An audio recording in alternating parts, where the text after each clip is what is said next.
তোমরা সবাই খেলার জন্য প্রস্তুত?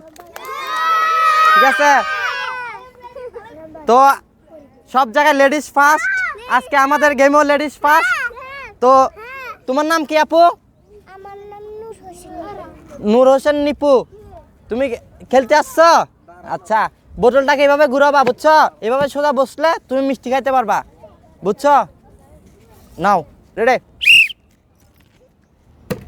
পারো নাই, যাও যাও, আবার লাইনে দাঁড়াও, আবার পিছনে লাইনে দাঁড়াও। তুমি মারো, তুমি মারো, মারো, বাসি দিতে হবে না, মারো, মারতেই থাকবা খালি। এভাবে না তো, এভাবে এভাবে এভাবে, আমি নিজেও পারতেছি না, এইভাবেও না। আবার লাস্ট, তোমাকে লাস্টটাই এইভাবে মারবা। আমি কিভাবে মারছি দেখছো? মারো মারো, জোরে মারো, মারো মারো। ও পারবে না, তুমি তুমি তুমি চলে যাও। দাও ভাইয়া, তোমার নাম কি? আমার নাম কেবেতুল্লাহ। কেবেতুল্লাহ। মারো মারো মারো, দেখি কি নিতে পারো। সুন্দর মারছিলা কিন্তু পাও না।